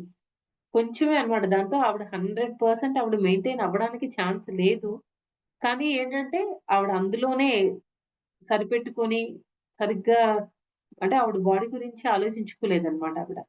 ఆ మాతాజీ. అలా ఆలోచించుకోకుండా అంతా బాగా మంచిగా సేవ్ చేసి, బాగా సర్విస్ చేసి అదంతా కూడా మహారాజ్ చేతిలో పెడుతుందన్నమాట. ఇలాంటి మంచి మంచి డివోటీస్ మనకి ప్రభుపాద్ మూవ్‌మెంట్‌లో ఉన్నారనమాట. అసలు ప్రభుపాద్ వచ్చిన తర్వాత చాలా చాలా మంది భక్తులుగా తయారవుతున్నారు కాబట్టి, ఇంకా ఈ సొసైటీ ఇంకా మనం చేసే మ బయ బయట జరిగే పాపాలకి, వాటిలకి ఎన్నో శిక్షలు పడాలి మనకి. కానీ అవేం పడకుండా స్మూత్‌గా నడుస్తుంది అంటే దానికి కారణం ఎవరండి? భగవంతుడి యొక్క భక్తులనమాట. తర్వాత ఇప్పుడు మనకి ధ్రువ మహారాజ్ ఎగ్జాంపుల్ తీసుకున్నా, ధ్రువ మహారాజ్ తల్లి కూడా ధ్రువ మహారాజ్‌కి "నువ్వు శివుడి దగ్గరికి వెళ్ళు. శివుడు చాలా సింపుల్‌గా, చాలా ఈజీగా అతను హ్యాపీగా ఫీల్ అయిపోతాడు. నువ్వు ఇలా అంటే అలా బ్రహ్మదేవుడిని దాటి వెళ్ళిపోవచ్చు" అని చెప్పలేదండి. నారాయణుడికి నువ్వు పూజించు. నారాయణుడికి నువ్వు శరణు వేడుకో అని చెప్పేసి విష్ణుమూర్తి దగ్గరికి పంపిస్తుంది తప్ప అక్కడ నువ్వు శివుడి దగ్గరికి వెళ్ళు, లేకపోతే బ్రహ్మదేవుడి దగ్గరికి వెళ్ళు, లేకపోతే ఓన్లీ ఆహ్, విష్ణుమూర్తిని పక్కన పెట్టేసేయి, లక్ష్మీమాతకు మాత్రం పూజలు చెయ్యి అని చెప్పలేదు. ఐశ్వర్యం కావాలి కాబట్టి నువ్వెళ్లి లక్ష్మీమాతని పూజ చెయ్యి అని చెప్పలేదన్నమాట. విష్ణుమూర్తిని విష్ణుమూర్తిని నువ్వు సంతృప్తి పరచు అని చెప్పారనమాట. తర్వాత నారదముని మహర్షి వచ్చారు. నారదముని కనిపించినప్పుడు నారదముని కూడా మంచి ఇన్‌స్ట్రక్షన్స్ ఇచ్చారు ధ్రువుడికి. అంటే మనకి చాలా సార్లు ఇప్పుడు మన హిరణ్యకశిపుడు గురించి చెప్పుకోవాలన్నా, హిరణ్యకశిపుడు నాకు ఇమ్మోర్టాలిటీ కావాలి, నాకు మృత్యువే లేకుండా కావాలి అని అడిగినప్పుడు బ్రహ్మదేవుడు ఏం చెప్తారంటే, నాకే లిమిటెడ్ టైమ్ ఉంది. నేను నీకెలాగ మళ్ళీ మృత్యువు లేకుండా ఇవ్వగలను. నేను ఒకరోజు నా దేహం నేను వదిలేసి వెళ్ళాల్సిందే అని చెప్తారనమాట. ఇలా మనకి ఎన్నో మంచి మంచి ఎగ్జాంపుల్స్ ఉన్నాయన్నమాట. భగవంతుడికి మన ఒక్కొక్క దేవీ దేవతలకి మనం పూజలు చేయాల్సిన అవసరం లేదు. అందరికి కలిపి ఒకటే ప్రాసెస్ అన్నమాట కృష్ణుడికి చేయడం. హరినామాన్ని మనస్ఫూర్తిగా జపం చేయడం. తర్వాత మనకిప్పుడు కార్తీక మాసం నడుస్తుంది కాబట్టి ఇది మనకి యాడెడ్ బెనిఫిట్ అన్నమాట. మనం ఏ సేవ చేసినా దానికి మల్టిప్లైడ్ బై 100 కొన్ని చోట్ల మల్టిప్లై బై 1000 అంటారు. ఎంత టైం మల్టిప్లై అవుతుంది అనేది మనం కాలిక్యులేట్ చేసుకునే బదులు మనస్ఫూర్తిగా, నిజాయితీగా మనం భగవంతుడికి సేవ చేస్తే 100% ఆయన సాటిస్ఫై అయిపోతాడన్నమాట. 100% సాటిస్ఫై అవుతారు. తర్వాత మనకు కూడా మంచిగా ఆహ్, భక్తిలో పురోగతి చెందడానికి మనకి చాలా అవకాశం ఉంటుంది. ఆహ్, ఇది. ఇదండి ఈరోజు శ్లోక. మొత్తానికేంటంటే ఈ డెమిగాడ్స్ వర్షిప్ మనం విడిగా చేయాల్సిన అవసరం లేదు. డెమిగాడ్స్‌ని అంటే మనం దేవతల్ని మనం పూజ చేస్తే వాళ్ళ యాటిట్యూడ్ వేరేగా ఉంటుంది. దేనికి చేస్తారండి? ఎవరైనా దేవతలకెందుకు పూజ చేస్తారు? ఎవరికైతే మెటీరియల్ డిజైర్స్ ఉంటాయో, భౌతికపరమైన కోరికలు ఉంటాయో, అలాంటి వాళ్ళు దేవీ దేవతల దగ్గరికి వెళ్తారు. వెళ్లి పూజలవి చేసి వాళ్ళేదో ఇస్తారనమాట. బెనెడిక్షన్స్ అన్ని అంటే వరాలవి ఇస్తారు. వీళ్ళు కొంతకాలం ఇప్పుడు వాళ్ళుండడమే టెంపరరీగా ఉంటారు. వాళ్ళున్నది కూడా మెటీరియల్ వరల్డ్‌లో ఉంటారు. భౌతిక ప్రపంచంలో. భౌతిక ప్రపంచం అశాశ్వతం. టెంపరరీగా ఉండేది. అలాంటి భౌతికపరమైన వరాలు, భౌతికపరమైన లోకంలో అన్ని టెంపరరీ. ఇలాంటి టెంపరరీ లోకంలో మనం ఉండి ఏం చేస్తాము? అద్దింటిని పట్టుకొని మనం డెకరేషన్‌లు చేసి, పెయింటింగ్‌లు వేసి, దాన్ని సూపర్ డూపర్‌గా అలంకరించినా ఏం ఉపయోగం అండి? ఒకరోజు మనం ఖాళీ చేసి వెళ్ళాల్సిందే. సేమ్ ట్రైన్‌లో కూడా ట్రైన్ ఎగ్జాంపుల్ కూడా అంతే కదండీ! ఏ రోజు మనం ఆ ట్రైన్ దగ్గర కూర్చొని ఉన్నంత సేపు ఆ ట్రైన్‌లో కూర్చొని మన అవసరం కోసం వచ్చాము. మరి అది చూసుకోకుండా వాళ్ళేం చేస్తున్నారు? వీళ్ళేం చేస్తున్నారు? వేరే వాళ్ళు ఏం తింటున్నారు? ఏం తినట్లేదు? ఎలా బిహేవ్ చేస్తున్నారు? లేకపోతే మన సీట్‌ని తుడిచిందే తుడుచుకొని, క్లీన్ చేసిందే క్లీన్ చేసుకొని అలా ఉండడం ఎంతవరకు కరెక్ట్ అండి? అవన్నీ అక్కర్లేదన్నమాట. వేరే వాళ్ళ మీద ఫోకస్ తీసేసి, మన ఆధ్యాత్మికంగా మనం ఎలా పురోగతి చెందుతాం? వేరే వాళ్ళ మీద ఫోకస్ తీసేయడం అంటే నా ఉద్దేశ్యం అక్కడ నెగెటివ్ వేలో అన్నమాట. వేరే వాళ్ళని చూసి మనం వాళ్ళలో తప్పులు వెతుకుతూ అవన్నీ చేసిన బదులు మన టైం వేస్ట్ అయిపోతుంది. భగవంతుడు ఏం చెప్తున్నారండి, ఒక భాగవతం శ్లోకంలో ఒక దగ్గర వస్తుందన్నమాట. ఒక భాగవతం శ్లోకంలో అన్ని రకాల స్పీషీస్‌ని భగవంతుడు క్రియేట్ చేశారు. ఆహ్, అన్నిటికంటే భగవంతుడికి చాలా ఇష్టమైన స్పీషీస్ ఏది అంటే, ఏ జీవి అంటే భగవంతుడికి ఎక్కువ ఇష్టము అంటే, అది మనుషులు అని చెప్తున్నారనమాట. ఇది 11థ్ క్యాంటో, 7థ్ చాప్టర్, శ్లోక నంబర్ 22. 11థ్ క్యాంటో, 7థ్ చాప్టర్, శ్లోక నంబర్ 22. एक द्वि त्रि चतुष्पादो बहुपादस्तथा पदः बह्य बह्वै बह्व्यः सन्ति पुरा సృష్టాస్తాసం మే పురుషీ ప్రియా. ఇక్కడ ఏం చెప్తున్నారు? ఏక, ద్వి, త్రి, చతుఃపాద. అంటే వన్ లెగ్డ్ యానిమల్స్ ఉంటాయి. వన్ లెగ్ లివింగ్ ఎంటిటీస్ ఒక కాళ్ళున్నవి, 2 కాళ్ళున్నవి, 3 కాళ్ళున్నవి, 4 కాళ్ళున్నవి. తర్వాత చాలా లెగ్స్ ఉన్నవి. బహుపాదస్తథాపదః. తర్వాత అసలు తత్ అప అపదహ. అపదహ అంటే లెగ్స్ కూడా లేనివి, కాళ్ళు లేనివి. ఒక కాళ్ళున్నవి, 2 కాళ్ళున్న జీవులు, 3 కాళ్ళున్నవి, 4 తర్వాత బహుపాద చాలా కాళ్ళున్నవుంటాయి. అపదహ కాళ్ళే లేనివి. ఇలాంటి ఎన్నో రకాల డిఫరెంట్ టైప్స్ ఆఫ్ బాడీస్‌ని, దేహాల్ని భగవంతుడు సృష్టించాడన్నమాట. దానిలో భగవంతుడు ఏం చెప్తున్నారు? తేషాం మే పౌరుషీ ప్రియ. పౌరుషి అంటే హ్యూమన్ ఫార్మ్ అన్నమాట. ఈ మనిషి బాడీ మనిషి అంటే భగవంతుడికి చాలా ఇష్టమని చెప్తున్నారన్నమాట. But all this the human form is actually dear to me. భగవంతుడికి ప్రియంగా ఉన్నది ఏంటండి? హ్యూమన్ ఫార్మ్ అని చెప్తున్నారు భగవంతుడు. మనకి అరుదైన అవకాశం వచ్చిందన్నమాట. భగవంతుడిని సేవ చేసుకోవడానికి. ఇంత అరుదైన మనకి మనిషి జన్మ భగవంతుడికి ఇష్టమైన అరుదైన ఈ జన్మ వచ్చినప్పుడు మనం ఎంత చక్కగా దాన్ని వాడుకోవాలి. మనం అటు ఇటు చూసుకుంటూ వాళ్ళు ఈ తప్పు చేశారు, వీళ్ళు ఈ తప్పు చేస్తున్నారు. మనకెందుకు వాళ్ళందరినీ కరెక్ట్ చేయడానికి భగవంతుడున్నారు. భగవంతుడి కరెక్ట్ చేసుకుంటారు. అది ఆయన పని ఆయన చూసుకుంటారు. మన పని మనం చేసుకోవాలి.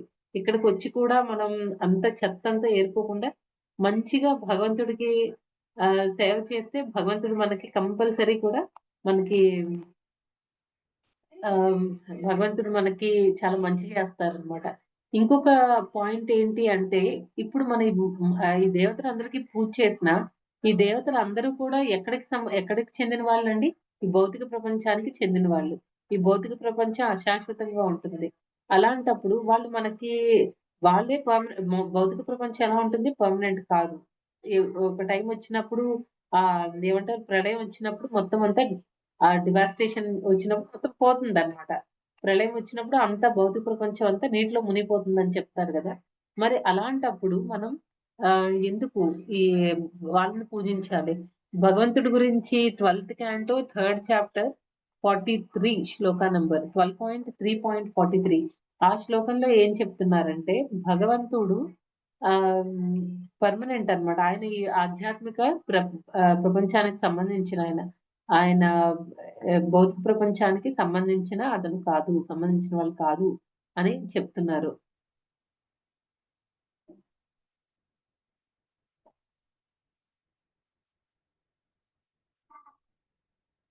అదనమాట. ఇది ఏంటంటే ఆహ్, భగవంతుడు నారాయణుడు ఎప్పుడు కూడా ఆధ్యాత్మిక ప్రపంచానికి సంబంధించిన ఆయన. అతను ఇక్కడ వాళ్ళు కాదు. సో, ఆధ్యాత్మిక ప్రపంచం ఎప్పుడూ ఉంటుందనమాట. బ్రహ్మదేవుడు రాత్రి టైంలో కానీ, బ్రహ్మదేవుడు తన టైమ్ లిమిట్ అంతా కంప్లీట్ అయిపోయినప్పుడు కానీ, ఎప్పుడు కూడా ఈ ఆధ్యాత్మిక ప్రపంచం అనేది ఎప్పుడూ ఉంటుందనమాట. అంటే అది పర్మనెంట్‌ది. అలాంటి పొజిషన్‌లో ఉన్న కృష్ణుడి నుంచి కృష్ణుడు అక్కడ అధిపతి అన్నమాట. కృష్ణుడి నుంచి వచ్చినవి ఏవైతే మనకి దొరుకుతాయో, అది మనకి పర్మనెంట్‌గా ఉంటుంది. భగవంతుడి నుంచి మనకొచ్చేది ఏంటంటే పర్మనెంట్‌గా ఉండేది, భగవంతుడికి భక్తి అన్నమాట. భక్తిలో మనం ఎంత సీరియస్‌గా చేస్తే, మనకి అంత భగవంతుడు అంత హ్యాపీగా ఫీల్ అవుతారన్నమాట. భగవంతుడు మనకి ఇచ్చేది అవసరమైనప్పుడు అవసరమైనంత మాత్రమే ఇస్తారన్నమాట. తర్వాత భాగవతం ఎయిత్ క్యాంటోలోనే ఒక దగ్గర వస్తుంది. అక్కడ ఏం చెప్తారంటే కొంతమంది ఉంటారు. వాళ్ళకి ఓన్లీ మెటీరియలిస్టిక్ డిజైర్సే ఉంటాయి. భగవంతుడి మీద భక్తి ఇదంతా కాదు. నాకు ఏవో కోరికలున్నాయి. నేను భగవంతుడి దగ్గరికి వెళ్తున్నాను. నా కోరికలన్నీ తీర్చేయి కృష్ణ. భగవంతుడు చూస్తాడు. ఓకే. శాంక్షన్. కోరికలన్నీ తీర్చేస్తాడన్నమాట. అయిపోయింది. తర్వాత మళ్ళీ వాళ్ళకెప్పుడో శుద్ధ భక్తుల సాంగత్యం దొరుకుతుంది. మళ్ళీ వాళ్ళొస్తారు. అది సెపరేట్ పాయింట్. అయితే ఎయిత్ క్యాంటోలో ఏం చెప్తున్నారంటే, కొంతమందుంటారు. వాళ్ళ గురించి ఏం చెప్తున్నారంటే, భౌతికపరమైన కోరికలు ఉంటాయి. ప్లస్ నేను భగవంతుడి భక్తిలో పురోగతి చెందాలి. నాకు చాలా భౌతికపరమైన కోరికలున్నాయి. అయినప్పటికీ కూడా నేను పురోగతి చెందాలి అనుకునే వాళ్ళు ఇంకొక కేటగరీ వాళ్ళుంటారనమాట. అంటే వాళ్ళు అటు కాదు, ఇటు కాదు. మనకి శుద్ధ భక్తులని చెప్పలేము. అలా అని ఓన్లీ మెటీరియల్ కోరికలు ఉన్న వాళ్ళని కూడా మనం చెప్పలేము. అలాంటి భక్తులు కూడా కాదు. కొంచెం పర్వాలేదు. వాళ్ళ కోసం భగవంతుడు ఏం చెప్తున్నారంటే, ఈ కేటగరీ గురించి చెప్పారు. తర్వాత శుద్ధ భక్తుల గురించి కూడా చెప్పారు. శుద్ధ భక్తుల గురించి ఏం చెప్పారంటే, వాళ్ళకి అసలు భౌతికపరమైన కోరికలే ఉండవు. వాళ్ళ కోరిక ఒకటే ఒకటి, భగవంతుడిని ఎలా నేను తృప్తిపరచాలి? ఎలా నేను భగవంతుడికి నా సేవతో ఎలా నేను భగవంతుడిని సంతోషపెట్టాలి? అదే అన్నమాట వాళ్ళ కోరిక. ఫస్ట్ రకం వాళ్ళకి భగవంతుడికి భక్తి చేయాలంటుంది. మెటీరియలిస్టిక్ కోరికలు ఉన్నాయి. రెండో కేటగరీ వాళ్ళు శుద్ధ భక్తులనమాట. శుద్ధ భక్తులకి ఎలాగో నో ప్రాబ్లమ్. వాళ్ళకి భగవంతుడు ఏదిచ్చినా, ఏది ఇవ్వకపోయినా నో కంప్లెయింట్స్ ఏమి ఉండవనమాట. నువ్వేదిస్తే అది నాకు అంతే. నువ్వే గ్రేట్. నువ్వు తప్ప నాకు ఇంకేమి తెలీదు. ఇంకెవరు లేరు. ఈ రకము ఈ రకమైన మూడ్‌తో ఉంటారు. ఎలాగా నేను పొందుతున్న ఈ ఆనందాన్ని 10 మందికి నేనెలా పంచాలి? అనే ఆ మూడ్‌తో ఉంటారనమాట. వాళ్ళ గురించి కూడా ప్రాబ్లమ్ లేదు. అయితే ఇప్పుడు వీళ్ళుంటారు గదా! ఎవరికైతే భౌతికపరమైన కోరికలు ఉన్నాయి. ప్లస్ భక్తి కూడా చేయాలనుకుంటున్నారో, అలాంటి వాళ్ళకి భగవంతుడు ఏం చేస్తారంటే, రిమూవ్ చేసేస్తారనమాట. ఆ కోరికల్ని ఆయన తీసేస్తారు. తీసేసి భగవంతుడి భక్తిలో అంటే కొంచెం వాళ్ళకి చాలా పెయిన్‌ఫుల్‌గా ఉంటుందనమాట ఇనీషియల్‌గా. అయ్యో! ఇదేంటి నా వాళ్ళందరూ నాకు దూరం అయిపోతున్నారు. లేకపోతే నాకిన్ని ఆస్తులున్నాయి. ఈ ఆస్తులన్నీ నాకు లేకుండా పోతున్నాయే అని కంపల్సరీ వాళ్ళు బాధపడతారనమాట ఫస్ట్‌లో. తర్వాత ఏమవుతుంది ఆటోమేటిక్‌గా ఎప్పుడంటే భగవంతుడికి కొంతమందేంటంటే వాలంటీర్‌గా వదిలేసుకుంటారనమాట. ఆహా! నాకింక చాలు. ఇవన్నీ ఎందుకు ఈ డబ్బులు, ఇవన్నీ నాకెందుకు అని ఓన్‌గా సెల్ఫ్‌గా వాళ్ళు వైరాగ్యం డెవలప్ చేసుకుంటారు. కొంతమందికి ఎవరికైతే భౌతిక కోరికలు ఉండి భగవంతుడికి భక్తి చేస్తున్నారో వాళ్ళంతట వాళ్ళు రిమూవ్ చేసుకోలేరనమాట. కోరికలను వదలలేరు. అందుకే భగవంతుడు ఏం చేస్తారండి తీసేస్తారనమాట. వాళ్ళ దగ్గర ఏమేమి ఉన్నాయో వాటన్నిటిని దూరం చేసేస్తారు. అన్నిటికి దూరం అయిపోయిన తర్వాత ఆటోమేటిక్‌గా ఏమవుతుందంటే వైరాగ్యం అనేది డెవలప్ అయిపోతుంది. వాలంటీర్‌గా ఎవరైతే వైరాగ్యం డెవలప్ చేసుకోలేరో, కానీ భగవంతుడికి భక్తి చేస్తూ ఉంటారో, అలాంటి వాళ్ళ జీవితంలో భగవంతుడు ఆ భౌతికపరమైన కోరికల్ని అన్నిటిని బలవంతంగా లాగి పడేస్తారనమాట. అప్పుడు వాళ్ళకి ఒకే ఒక్కటుంటుంది వాళ్ళ జీవితంలో. అదేంటి అంటే భగవంతుడికి భక్తి చేసుకోవడం. ఇంకేమీ లేదు. ఆ రకంగా ఏంటంటే ఫేవర్ చేస్తారు భగవంతుడు వాళ్ళకి. ఎలా అయినా సరే భగవంతుడు భక్తిలో వాళ్ళు స్ట్రాంగ్ అవ్వాలి అన్న ఉద్దేశంతో భగవంతుడు అలా చేస్తారు. వాళ్ళు కూడా ఇప్పుడు కోరికలేమి ఉండవు కాబట్టి క్లియర్ అయిపోయి వాళ్ళు కూడా భగవంతుడికి భక్తి చక్కగా చేసుకుంటారనమాట. ఇవన్నీ మనకి ఏ దేవీ దేవతలు చేస్తారు చెప్పండి. ఇప్పుడు మనం ఏదో కోరిక అడుగుతాము. అది మనకు మంచా? కాదా? మనకి రైట్ టైమా? కాదా? ఇవన్నీ ఆలోచించరు. ఒకవేళ కృష్ణ శాంక్షన్ చేస్తే అంటే మనం విసిగిస్తూ ఉంటాం కదా! విసిగిస్తూ ఉండేటప్పుడు నాకు కావాలంటే కావాలి అని మనం పట్టుకుంటాం కాబట్టి సర్లే పో ఎంజాయ్ చేసుకో అని వదిలేస్తారనమాట. దానివల్ల ఏమవుతుంది మనకి ఈ భౌతిక బంధనాల్లో ఈ భౌతిక కోరికలు మనం ఎంత తీర్చుకుంటూ ఉంటామో అంత బంధనాల్లో మనం చిక్కుకుంటూ ఉంటామనమాట. ఎప్పుడైతే ఇవన్నీ నాకొద్దు అని మనంతట మనంగా వదిలేసి భగవంతుడిని పట్టుకొని కూర్చుంటామో అప్పుడేమవుతుందండి మనకి ఈ బంధనాలన్నీ కూడా తెగిపోతాయన్నమాట. భౌతిక బంధనాలన్నీ కట్ అయిపోయి మనకి ఒకే ఒక్క బంధం ఉంటుంది. అదేంటి అంటే భగవంతుడితో అని. మిగతా వాటన్నిటిని కూడా బ్యూటిఫుల్‌గా చేస్తూ ఉంటాం. వదలలేం కాబట్టి మన పని మనం చేసుకుంటూ వెళ్ళాలి కాబట్టి చేసుకుంటూ వెళ్ళిపోతామన్నమాట. అది భగవంతుడు భక్తులకి మనం ఈరోజు ఎన్నో పాయింట్స్ కవర్ చేసుకున్నామండి. రకరకాల భక్తుల గురించి తెలుసుకున్నాము. తర్వాత భగవంతుడు భక్తుల యాటిట్యూడ్ ఎలా ఉంటుంది? భగవంతుడి ఆహ్, అదే దేవతలకి పూజ చేసే భక్తుల యొక్క యాటిట్యూడ్ ఎలా ఉంటుంది? ఎవరు ఎవరికి వర్షిప్ చేస్తే ఏం జరుగుతుంది? భగవంతుడికి చేస్తే ఏమవుతుంది? దేవతలకి మనం పూజలు అవన్నీ చేస్తే ఏమవుతుంది?